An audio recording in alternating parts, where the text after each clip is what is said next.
तो हेलो दोस्तों, इस वीडियो में हम लोग माओ के बारे में पढ़ेंगे। तो माओ साम्यवादी जो दल था चीन में, उसके नेता रहे हैं और चीन में जो साम्यवादी क्रांति रही है वो इन्हीं के नेतृत्व में हुई थी। इनका जन्म पहले देखते हैं। तो माओ का जन्म चीन के हुआन प्रांत में साओसान ग्राम में सन 1893 में हुआ था। इनके पिता एक निर्धन कृषक थे जो बाद में अनाज का एक धनी व्यापारी बन गया।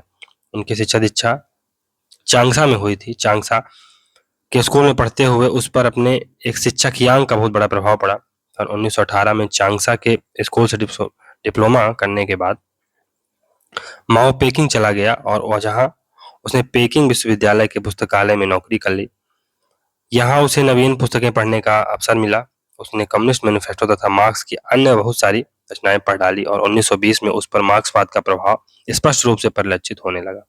1927 में शंघाई में चीनी साम्यवादी नेताओं का पहला सम्मेलन हुआ जिसमें उसने भाग लिया। स्टालिन के दबाव के कारण साम्यवादी दल ने चांग काई शेक की कोमिंतांग पार्टी के सदस्यों के साथ एक संयुक्त मोर्चा बनाकर काम करना प्रारंभ किया। किंतु दोनों दलों का सहयोग अधिक समय तक नहीं चला क्योंकि दोनों ही तत्कालीन राजनीतिक सत्ता पर अपना एक अधिकार स्थापित करना चाहते थे। दोनों के बीच संघर्ष छिड़ गया जो कि एक भयंकर गृहयुद्ध में परिणत हो गया। कोमिंतांग सत्तारूढ़ दल था। इसके प्रधान चियांग काई शेक ने साम्यवादियों को उखाड़ फेंकने के लिए प्रत्येक नगर में उनका दमन आरंभ कर दिया, जिससे साम्यवादी देहातों में चले गए और कृषकों का संगठन बनाने लगे। चीन के साम्यवादी दल का प्रधान इस समय चेन तू से था जो चांग का सफल विरोध नहीं कर सका। 1935 में माओ ने चीनी साम्यवादी दल का पूर्णत्व प्राप्त कर लिया। उन्होंने कोमिंतांग की शक्ति का मुकाबला करने के लिए खुले युद्ध के स्थान पर गुरिल्ला युद्ध पद्धति अपनाना शुरू किया और कृषकों को चीन की प्रमुख क्रांतिकारी शक्ति बनाने का फैसला किया। माओ प्रारंभ से ही यथार्थवादी नेता था। उसका विचार था कि चीन में क्रांति की सफलता के लिए चीन के सभी वर्गों का समर्थन, यहाँ तक कि छोटे जमींदारों का भी समर्थन प्राप्त करना चाहिए। 1931 में जापान ने मंचूरिया पर कब्जा कर लिया और यूरोप में फासिस्ट शक्तियां प्रबल शक्ति के रूप में उभरने लगी। तो चीन पर जापान ने आक्रमण करना का खतरा बढ़ा दिया या चीन पर जापान के आक्रमण का खतरा बढ़ने लगा। ऐसी स्थिति में मास्को की प्रेरणा से चीन की कोमिंतांग सरकार और साम्यवादियों में समझौता हो गया और उन्होंने अपनी संयुक्त शक्ति के बल पर जापान के संकट का मुकाबला करने का निश्चय किया। कोमिंतांग के साथ मिलकर माओ के नेतृत्व में जापान के विरुद्ध युद्ध करते हुए साम्यवादियों ने अपनी स्थिति दृढ़ रूप से मजबूत कर ली। उन्होंने अपनी गुरिल्ला पद्धति को सृजन किया और ग्रामीण क्षेत्रों में जन समर्थन प्राप्त किया। माओ ने सशस्त्र संघर्ष और संयुक्त मोर्चे की दुतरफा नीति अपनाई और 1945, 1939, 1945 के वर्षों में सफल साम्यवादी क्रांति के लिए पृष्ठभूमि तैयार कर दी। जब 1945 में द्वितीय विश्व युद्ध समाप्त हुआ तब चीन औपचारिक रूप से चांग काई शेक और उसके कोमिंतांग दल के नेतृत्व में था, लेकिन देश की वास्तविक शक्ति माओ के हाथ में आ गई थी। इस समय तक 10 लाख व्यक्तियों की लाल सेना गठन हो चुका था और 27 मुक्त क्षेत्र लिबरेटेड एरिया स्थापित किए जा चुके थे। कोमिंतांग और साम्यवादी दल के बीच समझौते एवं एक मिलीजुली सरकार की स्थापना का प्रयत्न किया गया किंतु उसमें सफलता प्राप्त नहीं हुई और 1946 में दोनों पक्षों के बीच संघर्ष प्रारंभ हो गया। कोमिंतांग शासन में एकता का अभाव था और भ्रष्टाचार के कारण जन समर्थन खोता जा रहा था। न केवल ग्रामीण जनता वरन शहरों के बुद्धिजीवी एवं विद्यार्थी भी इसका विरोध करने लगे। अमेरिका से बड़ी मात्रा में वित्तीय एवं सैनिक सहायता प्राप्त होने के बावजूद कोमिंतांग शासन साम्यवाद के बढ़ते हुए प्रसार को रोक नहीं सका। अंत में 1949 में कोमिंतांग शासन का पतन हो गया। चियांग काई शेक ने चीन की मुख्य भूमि को छोड़कर फार्मोसा टापू ताइवान पर शरण ग्रहण की। साम्यवादियों ने शासन पर अधिकार कर लिया और 1 अक्टूबर 1949 को माओ के नेतृत्व में चीन ने जनवादी गणतंत्र की स्थापना की घोषणा की। साम्यवादी क्रांति के पश्चात माओ चीन के सर्वसेवा बने। 1976 में अपनी मृत्यु तक वे चीन के साम्यवादी दल और चीनी राज के मार्गदर्शक, भाग विधाता सब कुछ रहे। उन्होंने चीन की विशिष्ट परिस्थितियों में मार्क्सवाद, लेनिनवाद के सिद्धांतों का नवीनीकरण किया। उनके विचारों और व्याख्याओं को माओवाद कहा जाता है। चीन ने जनवादी गणतंत्र के निर्माण के पश्चात माओवाद को ही चीनी समाज के पुनर्निर्माण का आधार एवं मार्गदर्शक बनाया। माओ को दुनिया का महानतम क्रांतिकारी माना गया। उसने चीन की साम्यवादी क्रांति को असाधारण रूप से संगठित किया और चीन को विश्व शक्ति के रूप में प्रतिष्ठापित कर दिया। उसने स्टालिन को अपना देवता एवं पथ प्रदर्शक मानने से इंकार कर दिया। क्रुश्चेव के सत्तारूढ़ होने के बाद रूस से उसके मतभेद स्पष्ट रूप से उभर कर सामने आए और उसने चीन को अपने पैरों पर खड़ा करने की ठान ली। यह माओ की ही रणनीति का परिणाम था कि पिछड़ा चीन एक महानतम सैनिक शक्ति के रूप में अवतरित हुआ, जिसने अमेरिका और सोवियत संघ भी भौचक्के रह गए। माओ का जन्म चीन के हुनान प्रांत के एक बौद्ध धर्मावलंबी परिवार में हुआ था, जो कि किसान था। जब सन यात सेन के नेतृत्व में कुमिंतांग दल ने चीनी राजतंत्र के खिलाफ क्रांति की, तब 1911 में वो 6 माह तक सेन के गणतंत्र की सेना में रहे। तो कौन? जो माओ थे, वो 6 माह तक 1911 में सेन के गणतंत्र की सेना में रहे। 1918 में पीकिंग विश्वविद्यालय की लाइब्रेरी में जब सहायक पुस्तकालय अध्यक्ष थे, तब वे मार्क्सवाद के प्रभाव में आए। 4 मई का आंदोलन 4 मई 1919 को जापान के साम्राज्यवाद के खिलाफ एक राष्ट्रवादी आंदोलन था। माओ ने हुनान प्रांत में इसका नेतृत्व किया। 1921 में चीनी साम्यवादी दल कुंगचांगतांग की स्थापना हुई, जो माओ उस पार्टी के संस्थापक सदस्य बने। 1934 में माओ व उसके कम्युनिस्ट साथी तत्कालीन गणतांत्रिक चीन की चियांग काई शेक की कुमिंतांग सरकार के सैन्य अत्याचारों से बचने के लिए उत्तरी चीन की पहाड़ियों में भाग गए। 1934 में इस घटना को साम्यवादियों का महाप्रस्थान लॉन्ग मार्च कहा जाता है। चियांग काई शेक ने इसे मृत्यु प्रस्थान कहा, क्योंकि उसने लगभग 60,000 साम्यवादियों को उस समय मौत के घाट उतार दिए। 1949 के अक्टूबर महीने में माओ के नेतृत्व वाली साम्यवादी पार्टी व रेड गार्ड्स ने मुख्य चीन पर कब्जा कर लिया और चीनी गणतंत्र का मुखिया चियांग काई शेक अपनी कुमिंतांग सरकार के साथ कहाँ चला गया? फार्मोसा, ताइवान चला गया। इस प्रकार माओ के नेतृत्व में चीनी साम्राज्यवादी क्रांति हुई तथा मुख्य चीन पीपल्स रिपब्लिक ऑफ चाइना बना। वही ताइवान के नाम से एक नया देश बना, जिसका नेतृत्व किसने किया था? Chiang Kai Shek. तो माओ के दर्शन का मूल तत्व है ज्ञान की तुलना में इच्छा शक्ति का एवं सिद्धांतों की तुलना में कर्म का अधिक महत्व है। ज्ञान की तुलना में इच्छा शक्ति का और सिद्धांतों की तुलना में कर्म का अधिक महत्व है। तीसरी दुनिया के अन्य देशों की तरह चीन मार्क्सवाद भी राष्ट्रवाद से जुड़ा हुआ है। तो तीसरी दुनिया के अन्य देशों की तरह चीनी मार्क्सवाद भी राष्ट्रवाद से जुड़ा हुआ है। माओ की जो कृतियां हैं उनको देख लेते हैं। तो माओ की वैसे तो बहुत सारी कृतियां हैं, लेकिन जो महत्वपूर्ण कृतियां हैं उनको देखते हैं। तो उसमें जो महत्वपूर्ण कृति है, पहली है ऑन कंट्राडिक्शन, 1937 में बुक आती है, अंतर विरोध पर थी। ऑन प्रोटेक्टेड वार 1938 में आती है। ऑन न्यू डेमोक्रेसी 1940 में। ऑन कोलिशन गवर्नमेंट 1945 में। पीपल्स डेमोक्रेटिक डिक्टेटरशिप 1949 में। अब माओ के राजनीतिक विचार, तो मार्क्सवाद लेनिनवाद का चीनीकरण।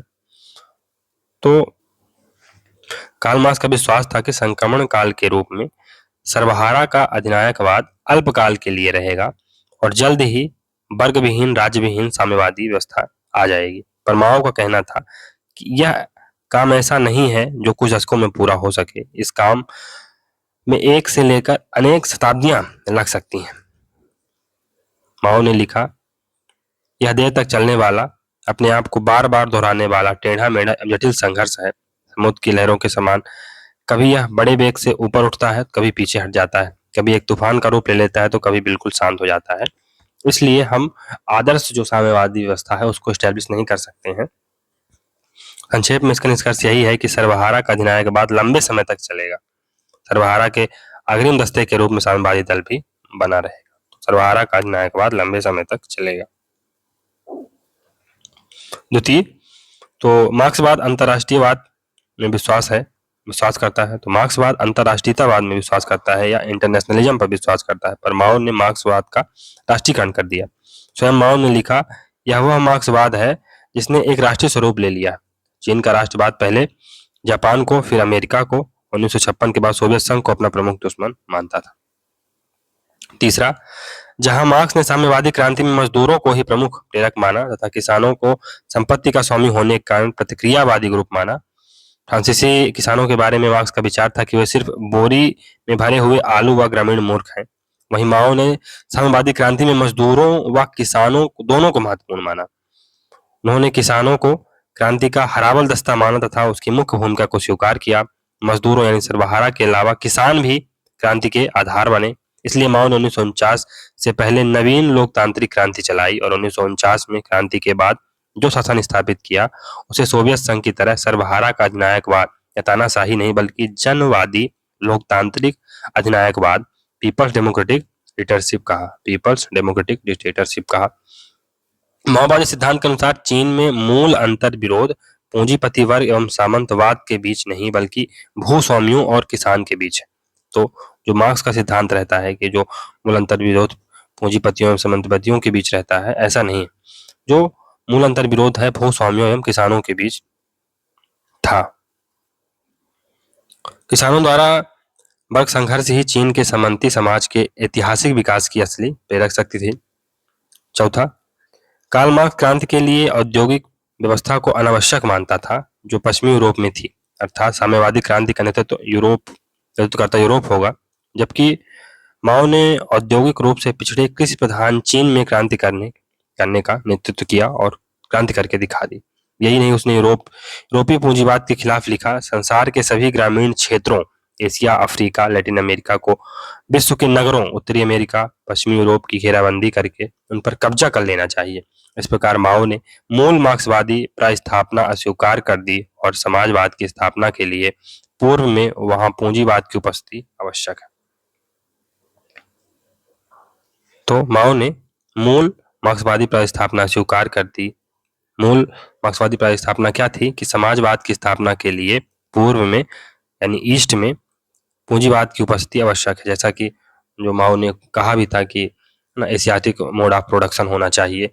तो वहां पर पहले जो एशियाटिक कंट्रीज है, फॉर एग्जांपल इंडिया जैसे देशों में पहले इंडस्ट्रियलाइजेशन हो, फिर स्वतः ही वहां पर क्रांति होगी। तो ऐसा स्वीकार कर दिया किसने? माओ ने। पांचवा, मार्क्स क्रांति के लिए शहरों को आवश्यक मानता था क्योंकि वहां औद्योगिक एवं मजदूरों का संकेंद्रण होता है। तो मार्क्स क्रांति के लिए शहरों को आवश्यक मानता था। क्यों? क्योंकि वहां पर उद्योगों और मजदूरों का संकेंद्रण यानी कंसंट्रेशन होता था, जबकि माओ ने गांवों को ज्यादा महत्वपूर्ण माना। उसका मानना था कि देहातों को संगठित करने के बाद उसका उपयोग शहरों को घेरने व कब्जा करने के लिए किया जा सकता है।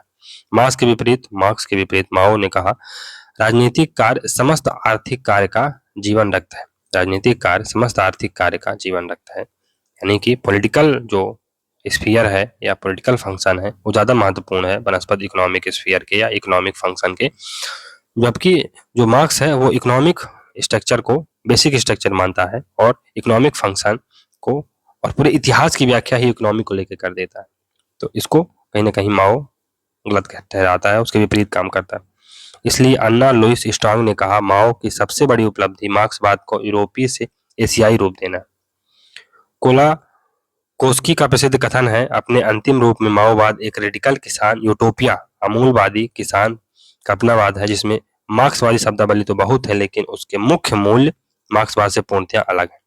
न्यू पीपल्स डेमोक्रेसी ऑफ माओ, माओ का नव लोकतंत्र या नव जनवाद।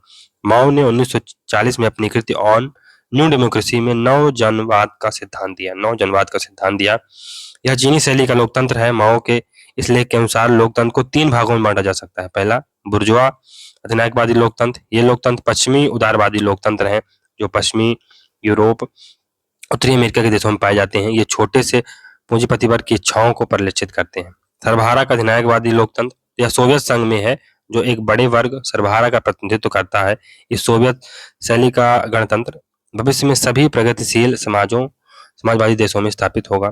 फिर है नवजनवादी लोकतंत्र, न्यू पीपल्स डेमोक्रेसी। तो कृषि प्रधान औपनिवेशिक व अर्ध उपनिवेशिक गुलाम देशों, एशियन या अफ्रीकन या चीनी देशों में अलग स्थानीय परिस्थितियों के कारण सोवियत शैली का सर्वहारा का अधिनायकवाद नहीं आएगा, बल्कि इससे पूर्व एक संक्रमणकालीन अवस्था के रूप में नव जनवादी लोकतंत्र आएगा जिसमें किसान, सर्वहारा, छोटे बुर्जुआ, राष्ट्रीय बुर्जुआ शामिल होंगे।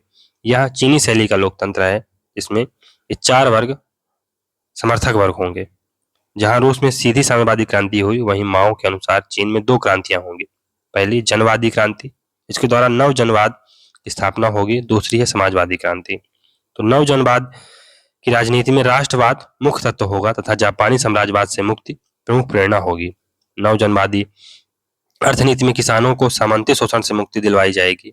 नव जनवादी अर्थव्यवस्था के 2 मुख्य सिद्धांत होंगे। पहला है पूंजी का विनिमय यानी रेगुलेशन ऑफ कैपिटल और दूसरा है भूमि का समानीकरण। नवजनवादी संस्कृति पूंजीवाद विरोधी नहीं बल्कि साम्राज्यवाद विरोधी है व सामंतवाद विरोधी संस्कृति है। तो नवजनवादी संस्कृति पूंजीवाद विरोधी नहीं बल्कि साम्राज्यवाद विरोधी एवं सामंतवाद विरोधी संस्कृति। कृषि प्रधान पिछड़े चीन के लोग पूंजीवाद से नहीं बल्कि जापान व पश्चिमी साम्राज्यवाद से पीड़ित हैं तथा देश के अंदर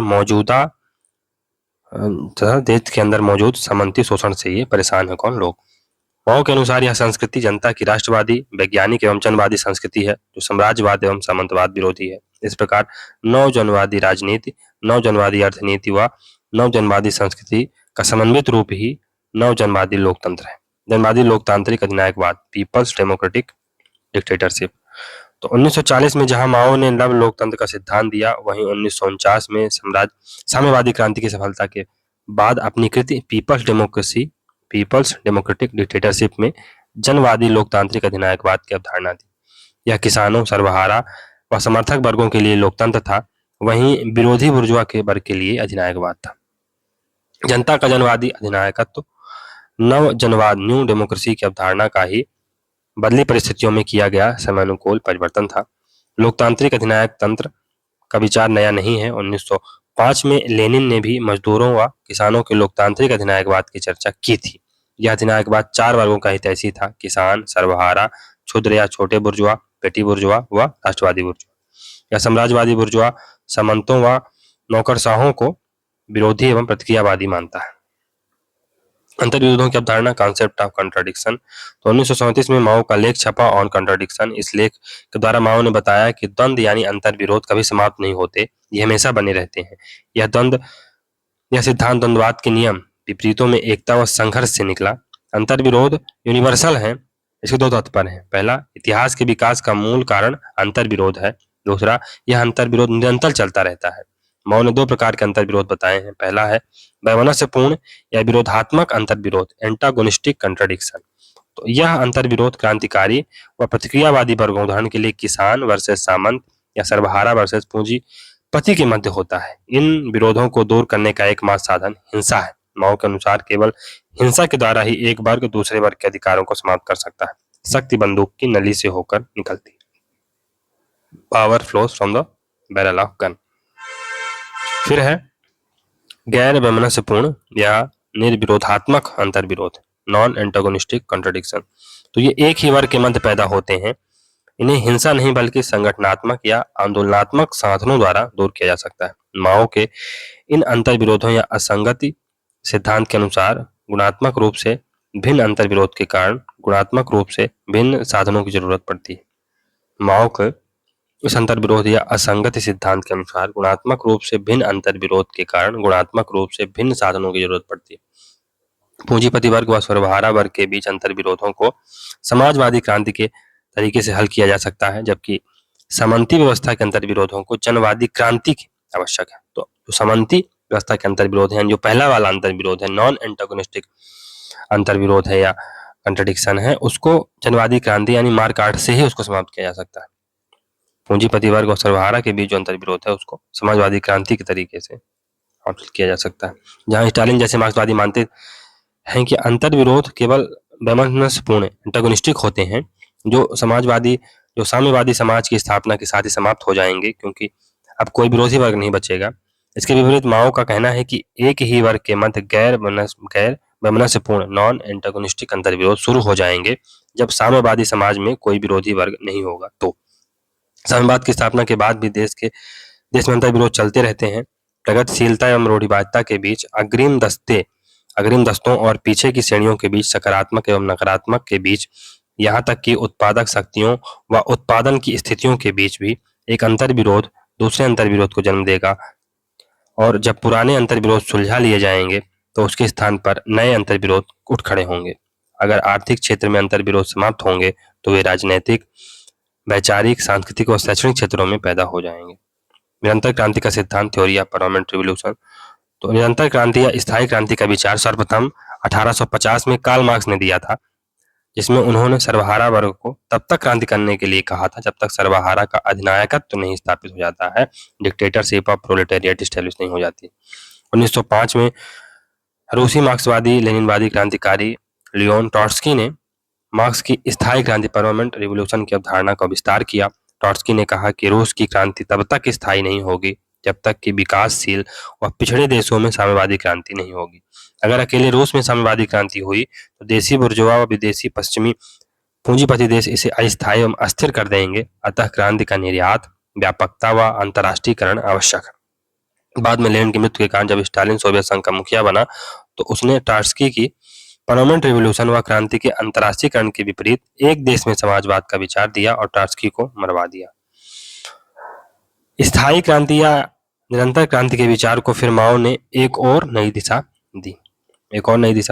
तो स्थायी क्रांति या परमानेंट रिवॉल्यूशन के विचार को फिर से माओ ने एक नई दिशा दी, जहां अंतर्विरोध की अवधारणा के तहत माओ ने माना कि अंतर्विरोध निरंतर उठते ही रहते हैं, अतः उन्हें दबाने के लिए निरंतर क्रांति भी आवश्यक है। अप्रैल 1956 में अपने प्रसिद्ध भाषण में, जिसका शीर्षक था 10 महान संबंध, में 10 अंतर्विरोधों की चर्चा की थी। अतः निरंतर पैदा होने वाले अंतर्विरोधों को दबाने के लिए माओ ने निरंतर क्रांति के तहत निम्नलिखित अभियान चलाए। तो पहला है भूस्वामी विरोधी अभियान 1949 से 1952। भूस्वामी विरोधी अभियान। दूसरा है सैकड़ों फूलों को खिलने की योजना 1957 में आती है। Let the 1000 flower Bloom. Stalin की 1953 में मृत्यु के बाद सोवियत संघ में ख्रुश्चेव ने गैर स्टालिनवाद के तहत राजनीतिक उदारीकरण किया। माओ ने भी ऐसा ही किया और राजनीतिक आलोचनाओं एवं वैचारिक खुलेपन को आमंत्रित किया। इस नीति को सैकड़ों किस्म के फूल खिलने दो, सैकड़ों विचार पनपने दो कहा। पर जैसे ही चारों ओर शासन की आलोचना होने लगी तो माओ ने वैचारिक मुक्त की यह नीति एकाएक खत्म कर दी और अपनी अच्छी छवि को बचाने के लिए लंबी छलांग एवं महान सांस्कृतिक क्रांति की नीति लागू कर दी। तो लंबी छलांग या महान छलांग, ग्रेट लीप फॉरवर्ड मूवमेंट 1958 से 1960 के बीच आता है। यह एक आर्थिक कार्यक्रम था। 1958 में इस औद्योगिक क्रांति की शुरुआत की गई, जिसका उद्देश्य था अगले 15 वर्षों में ब्रिटेन जैसे विकसित देश से आगे निकलना। पर 3 वर्ष में ही छलांगे भरकर आगे बढ़ने का महान आंदोलन अकाल की वजह से धराशायी हो गया। माओ ने इस आंदोलन के संदर्भ में कहा, पश्चिम के 3 वर्ष इज इक्वल टू खुशियों के 1000 वर्ष। इस आंदोलन को माओ ने लोहे व इस्पात की लड़ाई का नाम दिया। बहुत बड़े स्तर पर झोपड़ियों के पिछवाड़े की इस्पात ढलने लगा।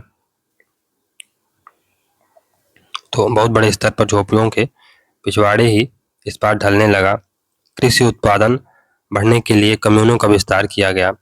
इसे 2 पैरों पर चलने की नीति भी कहा गया, क्योंकि इसमें तीव्र औद्योगिक विकास के लिए स्वदेशी तकनीक के साथ साथ पाश्चात्य आधुनिक तकनीक का इस्तेमाल करना था। इस आंदोलन का उद्देश्य था उत्पादन आधिक्य के द्वारा साम्यवादी सूत्र आवश्यकतानुसार वितरण को लागू किया जाए।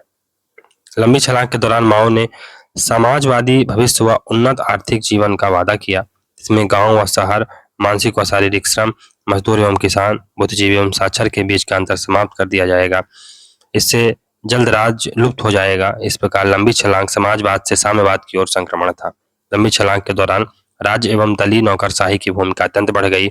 इन शक्तिशाली वर्गों को फिर महान सांस्कृतिक क्रांति 1966 से 76 के दौरान निशाना बनाया गया। तो अब ग्रेट प्रोलेटेरिएट कल्चरल रिवॉल्यूशन होता है 1966 से 1976 के बीच में। इस प्रकार सैकड़ों फूलों को खिलने की नीति का संबंध विचार एवं व्यक्ति की स्वतंत्रता से था। लंबी छलांग का संबंध आर्थिक एवं औद्योगिक विकास से था। उसी प्रकार सांस्कृतिक क्रांति का संबंध प्रशासनिक, शैक्षणिक एवं सांस्कृतिक क्षेत्र में परिवर्तन से था। इस क्रांति के द्वारा सत्ता के केंद्रीकरण, नौकरशाहीकरण एवं दलीय नियंत्रण पर लगाम लगाई गई। माओ ने इस आंदोलन के द्वारा माओ जो साम्यवादी दल है बनाम जनता का मुद्दा उठाया, ताकि दल का महत्व कम कर जनता का महत्व बढ़ाया जाए। इस क्रांति के द्वारा माओ ने दलीय संगठनों को कमजोर बनाने के लिए युवाओं व रेड गार्ड्स का उपयोग किया। छद्म रूप में माओ का उद्देश्य चीनी साम्यवादी दल पर अपनी पकड़ को मजबूत करना एवं दल में अपने विरोधी सदस्यों जैसे कि गैंग्स ऑफ 4 की चंडाल चौकड़ी, जियांग किंग, झांग, चुनकियाओ, माओ बेनुआन और वांग होंगवेन कहा जाता है का प्रभाव समाप्त करना था इसका उद्देश्य। इसी क्रांति के द्वारा विश्वविद्यालय के छात्रों को गांवों में भेजा गया ताकि वे व्यवहारिक शिक्षा ले सकें। साथ ही उसका उद्देश्य उच्च शिक्षा के अभिजन दंभ को समाप्त करना था। इस आंदोलन के द्वारा माओ सोवियत संघ के राष्ट्रपति ख्रुश्चेव का प्रभाव भी करना चाहते थे। वह पहला शत्रु अमेरिकी साम्राज्यवादियों व दूसरा सोवियत संशोधनवादियों को मानते थे। कौन? माओ। माओ क्रुश्चेव के पश्चिम के साथ शांतिपूर्ण सहअस्तित्व के सिद्धांत का मुखर विरोधी था। माओ ने कहा, शांतिपूर्ण सहअस्तित्व एक मिथक था जिसे हिंसा क्रांति के साथ धोखा करके आगे बढ़ाया जा सकता है। माओ का जनसाधारण के उत्साह व उनकी सृजनशीलता में अगाध विश्वास था, इसलिए माओ के नेतृत्व में जितने भी आंदोलन हुए, चाहे वह हुफांग आंदोलन, सैकड़ों फूल खिलना, लंबी छलांग या सांस्कृतिक क्रांति, उन सब में जन नेतृत्व के सिद्धांत मास लाइन लीडरशिप थ्योरी का पालन किया गया। पर माओ आंदोलनों में हिंसा को अपरिहार्य मानता था, इसलिए कहा, केवल बंदूक की शक्ति के द्वारा ही विश्व को नए सांचे में ढाला जा सकता है। युद्ध को मिटाने का एक उपाय युद्ध है। बंदूक से छुटकारा पाने के लिए हमें बंदूक को अपने हाथों में मजबूती से पकड़ना होगा। केवल हिंसा के द्वारा ही एक वर्ग दूसरे वर्ग के अधिकारों को समाप्त कर सकता है। देग स्याओपेंगे, जो 1976 में माओ की जगह चीन के राष्ट्रपति बने, उसने इस महान क्रांति के 10 वर्षों को राष्ट्रीय अराजकता कहा। कम्युनिस्ट 4 एवं छड़ी की नीति। यह नीति माओ की विदेश नीति का आधार थी। भारत के साथ हिंदी चीनी भाई भाई पंचशील का समझौता 1954 चारा था और 1962 का युद्ध छड़ी थी। तो हिंदी चीनी भाई भाई व पंचशील का समझौता 1944 में जो हुआ था, ये एक चारा था, यानी कैरेट थी, और 1962 का जो युद्ध हुआ था, ये स्टिक थी। मिडल किंगडम सिंड्रोम या मिडल किंगडम पॉलिसी व 5 अंगुलियों की नीति का संबंध चीनी विस्तारवाद एवं साम्राज्यवाद से है। माओ के अनुसार तिब्बत चीन के दाएं हाथों की हथेली है। लद्दाख, नेपाल, भूटान, सिक्किम, अरुणाचल प्रदेश इस हथेली की 5 उंगलियां हैं जिनका चीन में विलय आवश्यक है। लोकतांत्रिक केंद्रीकरण, डेमोक्रेटिक सेंट्रलाइजेशन। तो माओ भी लेनिन व ग्रामसी की तरह यह मानता था कि चेतना स्वतः नहीं आती, बल्कि इसके लिए बाह्य प्रयास आवश्यक है। अतः किसानों व मजदूरों में साम्यवादी चेतना लाने का दायित्व साम्यवादी दल को सौंपा गया। साम्यवादी दल के गठन का आधार होगा लोकतांत्रिक केंद्रीकरण। यह सिद्धांत मूलतः लेनिन का है, डेमोक्रेटिक सेंट्रलाइजेशन। लेकिन ड्वायसर ने कहा, माओ लेनिन के कंधों पर खड़े हैं। ड्वायसर ने क्या कहा? माओ लेनिन के कंधे पर खड़े हैं। साम्यवादी दल का सांगठनिक ढांचा लोकतांत्रिक केंद्रवाद पर आधारित होगा, जिसका तात्पर्य है पार्टी में नेतृत्व का निर्धारण व नेतृत्व का चयन लोकतांत्रिक होगा, पर एक बार नेतृत्व का चयन होने के बाद दल के सदस्यों को उस नेतृत्व के निर्णय अनिवार्य रूप से मान्य होंगे। निर्णय प्रक्रिया केंद्रीकृत होगी। माओ ने कहा, साम्यवादी दल सेना पर नियंत्रण रखेगा, ना कि सेना दल पर। तो साम्यवादी दल सेना पर नियंत्रण रखेगा, ना कि सेना दल पर नियंत्रण रखेगी। फिर है पीपल्स वार थ्योरी, लोक युद्ध का सिद्धांत। तो 20वीं सदी के पूर्वार्ध यानी 1950 से 1950 में चीन में माओ 2 अंतर संबंधी क्रांतियों की रूपरेखा पर एक साथ काम कर रहा था। पहली साम्राज्यवादी शक्तियों कौन थी? जापान, ब्रिटेन के खिलाफ राष्ट्रवादी क्रांति, दूसरी देशी सामंतों व जमींदारों के खिलाफ लोकतांत्रिक क्रांति। युद्ध चूंकि विदेशी एवं घरेलू दोनों मोर्चों पर लड़ा जा रहा था, अतः माओ ने एक मौलिक अवधारणा का प्रतिपादन किया, लोक युद्ध यानी पीपल्स वार। उसका नाम क्या था? लोक युद्ध यानी पीपल्स वार। युद्ध संगठित सेना की बजाय संगठित जनता करे। माओ ने हथियार से अधिक महत्व जनता को दिया। इस संबंध में माओ का प्रसिद्ध कथन है कि युद्ध में हथियारों का अपना महत्व है, पर वो निर्णायक तत्व नहीं है। निर्णय मनुष्यों के द्वारा किया जाता है, जड़ वस्तुओं के द्वारा नहीं। इस प्रकार माओ का विश्वास था कि वातावरण मानव का निर्माण नहीं करते, बल्कि मानव वातावरण का निर्माण करता है। रेड गार्ड्स या लाल सुरक्षा कर्मी। तो सांस्कृतिक क्रांति को प्रभावी बनाने के लिए माओ जेडोंग ने सैनिकों का प्रयोग किया। उनके हाथों में माओ की विचारधारा से प्रेरित एक लाल किताब होती थी, इसलिए इन्हें रेड गार्ड्स कहा जाता था। ये क्रांति के नए प्रहरी बन गए। इनके द्वारा चीनी सेना जनवादी मुक्ति सेना को पूर्णतः माओवादी विचारधारा में रंग दिया गया। माओ के महत्वपूर्ण कथन। तो राजनीतिक शक्ति बंदूक की नली से निकलती है, बंदूक से जरूरी है उसे चलाने वाले हाथ। पार्टी गन को नियंत्रित करती है, गन पार्टी को नहीं। युद्ध में शस्त्र महत्वपूर्ण है पर निर्णायक नहीं। तो युद्ध में शस्त्र यानी आर्म्स महत्वपूर्ण है लेकिन निर्णायक नहीं है। निर्णय मनुष्य करते हैं, ना कि जड़ वस्तुएं। संयुक्त राज्य अमेरिका के लिए कहा, अणु बम वास्तविक नहीं, कागजी शेर है। लंबी छलांग आंदोलन में कहा, कठोर परिश्रम के 3 वर्ष खुशियों के 1000 वर्ष के बराबर है। क्रांति रात्रि भोज का आयोजन नहीं है। क्रांति रात्रि भोज का आयोजन नहीं है, न यह लेख लिखना या चित्र बनाना है। यह कोई सुशील, अवकाश युक्त, विनीत, शांत, उदार, दयालु क्रिया नहीं है। क्रांति जनता का विप्लव है, हिंसा का कृत्य है, जिसमें एक बार किसी दूसरे वर्ग को सत्ता से उखाड़ फेंकता है। क्रांति सैकड़ों वर्षों के विद्रोह एवं दमन का परिणाम। राजनीति खून खराबे वाला युद्ध है। आइए सैकड़ों फूलों को एक साथ खिलने दे, सैकड़ों विचारधाराओं व संप्रदायों को प्रतिस्पर्धा करने दे। किसान क्रांति के अग्रवाहक यानी हरावल दस्ता होंगे। क्रांति के केंद्र शहर नहीं बल्कि गांव होंगे। क्रांति के केंद्र कौन से होंगे? गांव होंगे, ना कि शहर। गांव यानी विकासशील देश को अब महानगरों, पूंजीपति या पूंजीवादी विकसित देशों को घेरना चाहिए। तो विकासशील देशों को पूंजीवादी विकसित देशों यानी जो पूंजीवादी विकसित देश हैं उनको कौन घेरेगा? विकासशील देश घेरेंगे। आधा असमान महिलाओं ने उठा रखा है। नारी शक्ति का महत्व बताया तो आधा सामान महिलाओं ने उठा रखा है। क्रांति का छापा मारा गुरिल्ला सिद्धांत माओ का है। प्रथम विश्व युद्ध 1914 से 1918 ने रूसी क्रांति, द्वितीय विश्व युद्ध 1939 1945 ने चीनी क्रांति और तीसरे विश्व युद्ध संपूर्ण विश्व में साम्यवाद की स्थापना करेगा, ऐसा माओ बोलते हैं। माओ कहा करता था, मैं तो हरे जंगलों की यूनिवर्सिटी का स्नातक हूँ।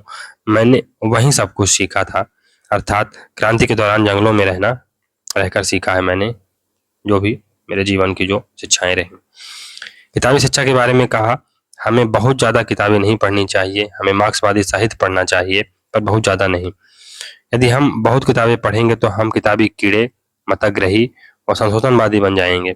अतः वास्तविक शिक्षा जीवन की क्रांतिकारी अनुभवों से प्राप्त की जानी चाहिए। हमें एक्सपीरियंस बेस्ड लर्निंग करनी चाहिए, ना कि किताबों पर रहना चाहिए। तो ये हमारे लिए एक कहीं ना कहीं प्रेरणा हुई है कि हमें भी अपने जीवन के अनुभवों से सीखना चाहिए, हमें फील्ड में जाके वर्क करना चाहिए, ना कि किताबी कीड़े बनना चाहिए। चलिए यहाँ से हमारा ये माओ वाला चैप्टर समाप्त होता है। ये एक चैप्टर रह गया था, इसको कवर करने का प्रयास किया गया है। तो होप कि आपको वीडियो अच्छा लगा होगा। तो अगर वीडियो अच्छा लग रहा है तो वीडियो को लाइक करें, चैनल को सब्सक्राइब करें और ज़्यादा से शेयर करने का प्रयास करें। चलिए मिलते हैं अगले वीडियो में, तब तक के लिए good bye. Thank you very much for discussion.